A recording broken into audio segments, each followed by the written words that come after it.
9 de la mañana, 12 minutos.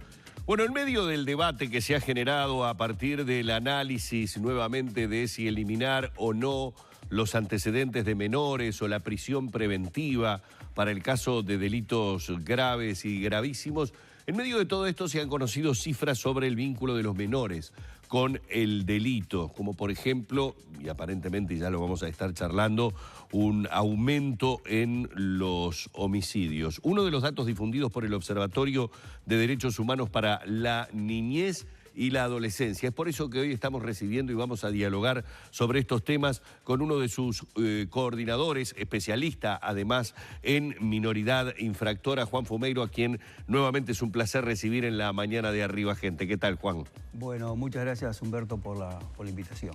Bueno, lo contextualizábamos un poco dentro de este debate que se generó hace pocas horas atrás a partir de lo que surgió en el Congreso del Frente Amplio y que inmediatamente generó reacciones, uno lo pudo apreciar no solamente a nivel de redes sociales, sino haciendo un zapping radial y televisivo a través de diferentes programas periodísticos, porque bueno, obviamente salieron integrantes de la oposición, periodistas mismos, conductores, la gente a opinar sobre esta situación. Siempre poniendo de alguna manera en el ojo de la tormenta la situación de los menores. Se nos ocurría que estaba muy bueno el recurrir a los datos, a oficialmente ver cuál es en estos momentos dónde estamos parados con respecto a los menores infractores y estos datos que surgen justamente a partir del observatorio y a partir, digamos, de lo que se ha trabajado por parte del Observatorio de Derechos Humanos.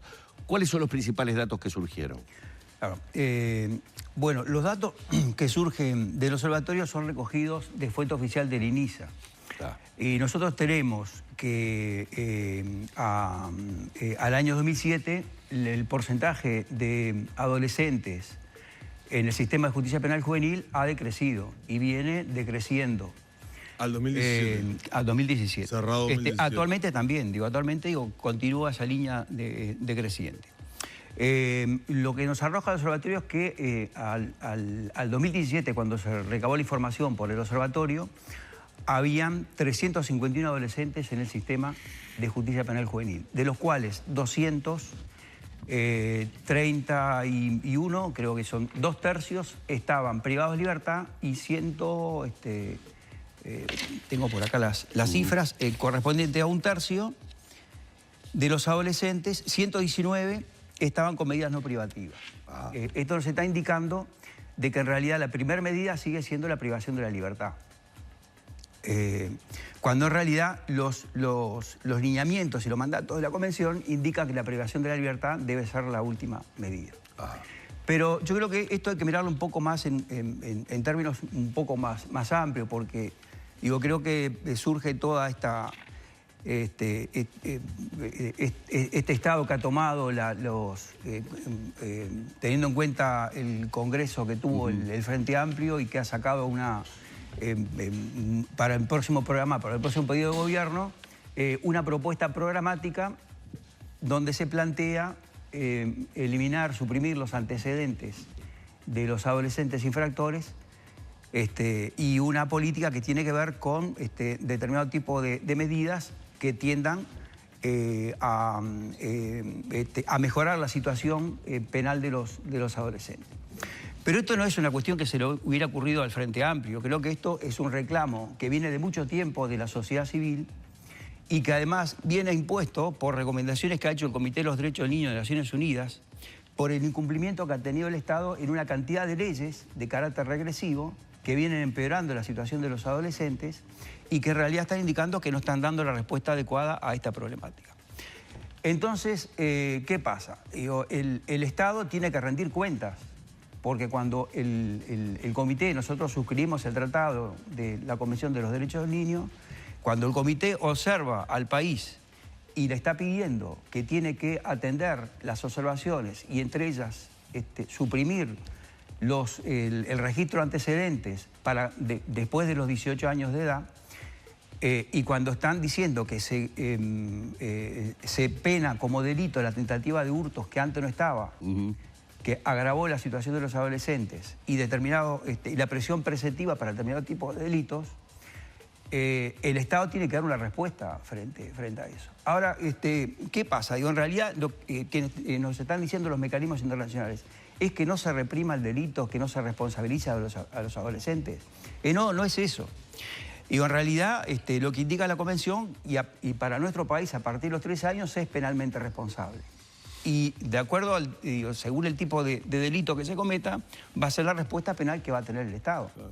Pero lo que está indicado es que estamos privando de libertad por delitos que en realidad no ameritan la privación de la libertad. Claro, que ameritan otro tipo de propuestas de medidas no privativas en las cuales el Estado no está desarrollando estrategias para su implementación. Claro. Ahora, Juan, para el caso del tema de los antecedentes, que digamos la discusión se dispara a partir de lo que es la propuesta del Congreso del Frente Amplio hacia un programa de gobierno en un eventual cuarto gobierno del Frente Amplio, en realidad va a contrapelo de lo que dos poderes del Estado le dijeron al tercer poder del Estado, es decir, el Poder Ejecutivo, en acuerdo multipartidario, acordó y se laudó en el Poder Legislativo el tema de los antecedentes de los menores, de mantener los antecedentes graves, ¿no? Claro. Y bueno, el Poder Judicial ejecuta eso. Me pongo en el lugar del abogado del diablo y te pregunto, ¿es mala cosa que un juez sepa cuando le llega un caso de una persona que tiene 19, 20 años, que cuando tenía 17 fue violador? En realidad, lo que sucede es que cuando cumple los 18 años, uno tiene que atenerse a los compromisos que asume el Estado en materia internacional. Si uno ¿En otros países esto pasa? ¿Se borran los antecedentes de los menores? Bueno, lo que pasa es que, también, en muchos países, tenemos una tendencia regresiva desde el punto de vista legislativo a nivel de la región. Hay un fuerte crecimiento del sentir punitivo y se vienen aprobando leyes que agravan la situación, tanto de adultos como de adolescentes. Y hoy por hoy tenemos cárceles, realmente situaciones que son deplorables, y tenemos un índice de hacinamiento y estamos, muy por arriba, estamos prácticamente a la cabeza en la región con el índice de personas privadas de libertad. Y en realidad, cuando una persona cumplió los 18 años y comete un delito, ya por el hecho de haber cometido un delito, simplemente ese delito amerita una respuesta penal del Estado. Nada tiene que ver aquello que hizo cuando era menor, decís. Entonces, porque justamente, cuando se es adolescente y se está en etapa de desarrollo, lo que hay que trabajar es la prevención. Es decir, y el Estado tiene que desarrollar las herramientas adecuadas para evitar estas situaciones por las cuales el adolescente llega a este tipo de comportamiento. Y cuando esto pasa, en realidad, es una deficiencia del Estado, que no habría por qué cargarle las tintas al adolescente, cuando es una responsabilidad del propio Estado que no supo generar las herramientas para que no se llegue a ese tipo de situación. Entonces, ¿qué pasa? No es que se esté diciendo que no se va a penar y se le va a adjudicar la sanción penal que le corresponda después de haber cumplido los 18. Pero hay recomendaciones de Naciones Unidas, de la Comisión Interamericana de Derechos Humanos, de la OEA, y además hay protocolos facultativos que integran lo que se llama la Doctrina de Protección Integral de Naciones Unidas, que complementan la Convención de los Derechos del Niño. Están las reglas de Beijing, que son las reglas que se refieren a los menores privados de libertad, y establecen que los antecedentes, cumplidos los 18 años, se deben de borrar, no deben de ser manejados posteriormente para empeorar la situación cuando llega una persona adulta. Y esto no es un tema de que por ahora se legisló en contra, y ya tenemos las consecuencias, que son las observaciones que nos están pidiendo que se drogue esa legislación. Entonces creo que, de todas formas, la lectura de esto es que la propuesta represiva lo único que generó hasta ahora es agravar la situación. Y yo creo que nosotros pensamos, tanto es la propuesta del Comité de los Derechos del Niño como de otras organizaciones, y también, hay que tener en cuenta que nosotros como Comité de los Derechos del Niño integramos un mecanismo asesor del Poder Ejecutivo que se llama Consejo Nacional Consultivo del Código de la Niñez y la Adolescencia, donde allí intervienen varios organismos del Estado, como el MIDES, el INAO, el INISA, Poder Judicial, la sociedad civil, y este organismo se ha pronunciado categóricamente contra la ley 19.055, pidiendo su derogación.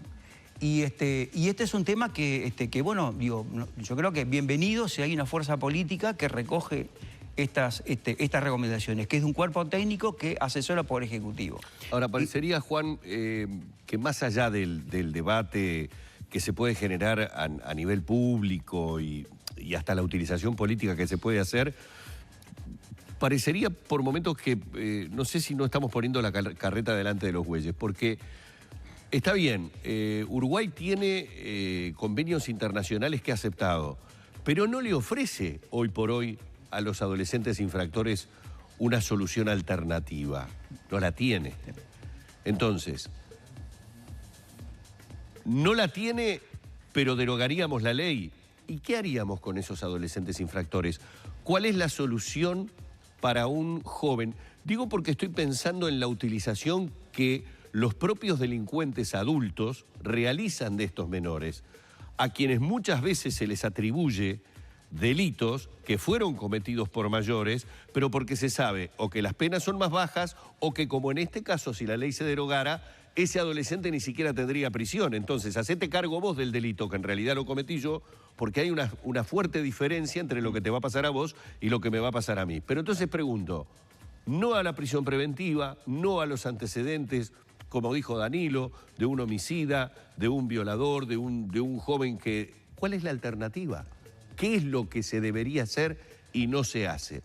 Porque entonces lo lógico sería para la gente decir, bueno, pero primero que esté el Estado preparado para decirme cuál es la solución y no que me diga que el asesino de mi hijo queda en libertad e inclusive se le borra el antecedente de haber matado a mi hijo cuando cumpla los 18. Creo que, en realidad lo que está pasando es que estamos todos enfocados en el funcionamiento del sistema de justicia penal juvenil, que realmente tiene sus problemas de funcionamiento, ya sea por falta de presupuesto, por distintas razones. Entonces, si lo podemos poner a analizar el sistema, todas las agencias tienen deficiencias. Pero lo que se pierde de vista es que no se tiene en cuenta el antes que el adolescente ingresa al sistema de justicia penal juvenil y el después. Y creo que estamos perdiendo porque estamos trabajando sobre las consecuencias del delito y no sobre las causas y la profilaxis, es decir, la prevención. Y ahí es donde hay que acentuar, hay que poner el acento. Y esto se combate, se revierte con políticas públicas que tengan que ver con el trabajo en la prevención. Es decir, con trabajar en aquellos contextos, con políticas públicas universales de inclusión social, y para aquellos sectores que tienen situaciones de vulneración específica, trabajar con propuestas específicas que puedan atender esa problemática.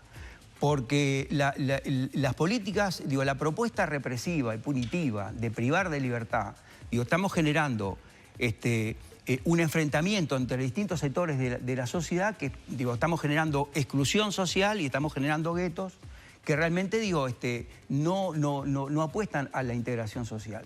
Y me parece que, no es que me parezca a mí, los países que han avanzado en estas cuestiones son los que han implementado políticas públicas con fuerte intervención social en esos contextos. En los barrios están signados por situaciones de violencia, con una fuerte intervención social, con política pública, políticas de empleo, políticas de educación sexual y reproductiva, que realmente después impactan, porque acá no van a haber soluciones mágicas. Acá las propuestas de mano dura que están diciendo que, bueno, que si acá vamos a aplicar la tolerancia cero, los resultados van a ser inmediatos y como que, descubrieron la panacea. Eso no va a ser así, porque es imposible que únicamente privando de libertad se va a resolver el tema de esta... Porque, estamos hablando de un conflicto social. Estamos hablando de sectores vulnerables que tienen problemas, que han quedado por afuera del sistema, que no han ingresado al sistema educativo o que, el sistema los ha expulsado. Y entonces, ¿cuál es la propuesta para poder...? Estamos fallando en la respuesta multicausal también. Claro. O sea, más allá de lo punitivo sí o no... Exacto. en la base, en la estructura donde está Exacto. la falla. Por ejemplo, recién, un dato positivo que se ha conocido en estas horas es que ha bajado el embarazo adolescente. Bueno, claro. aunque Y eso tal vez no haya una directa relación con el delito. Pero hacia adelante, por supuesto. Entonces, ¿qué pasa? Digo, son todas... Pero en las políticas educativas, por ejemplo, hay una falla grande, muy grande. Claro, pero en la base de la estructura también. Pero además los impactos son todos de largo alcance, porque no va a haber un resultado inmediato. Ahora, ¿qué pasa? Hoy por hoy tenemos instalado en los medios de comunicación, porque ya está instalada la campaña electoral, una propuesta, la propuesta de mano dura, la propuesta de tolerancia cero, sí. Que es la propuesta de Giuliani, que ha estado con Novica hablando claro, del tema. Y un poco del discurso de su vida también. Claro, y que se están demostrando que tuvo resultados maravillosos en Nueva York con el combate al delito. Digo, pero lo que no se está diciendo es que en realidad, digo, en el año 96, cuando fue donde se aplicó en forma más dura esa política, las consecuencias de violación de derechos humanos fueron realmente espeluznantes. Llegaron a tener más de 9.000 denuncias por violaciones de derecho, mujeres violadas en las comisarías, inmigrantes baleados y muertos a los cuales les han tirado por la espalda, políticas de gatillo fácil que envalentonan a la policía. Digo, los resultados fueron realmente con una represión brutal contra los sectores más desfavorecidos, contra los pobres, los afrodescendientes. Y en realidad también, digo, hay muchos analistas que entienden que en realidad esa situación se revirtió no solamente por la política de mano dura, sino por políticas sociales que ha tomado el propio Estado, con políticas de empleo, con políticas que tienen que ver con educación sexual y reproductiva. Y, por ejemplo, en el propio Estados Unidos, otros 17 estados que no han llevado adelante la política de Giuliani han tenido los mismos resultados con otras políticas distintas, que justamente tienen que ver con intervención de estas características. Entonces digo, no es cierto que la propuesta de Giuliani ha sido exitosa, porque además digo, en esa propuesta, digo, ¿cómo van a resolver el tema de la pobreza? ¿Cómo van a resolver el tema de la inclusión social de los adolescentes y de los niños que quedan por fuera del sistema? Porque digo, hay que tener una mirada integral sobre estas cuestiones.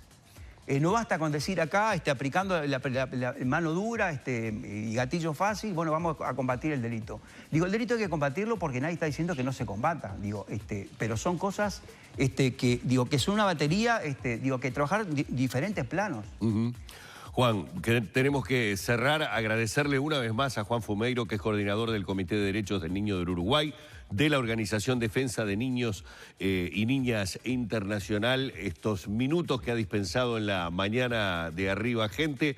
Bueno, a propósito también de todo este debate que se ha dado, pero fundamentalmente conociendo cifras del vínculo de menores con el delito. Muchísimas gracias, Juan, un placer. Bueno, muchísimas gracias a ustedes y a la audiencia. Muy bien, cerramos por aquí la entrevista con Juan Fumeiro.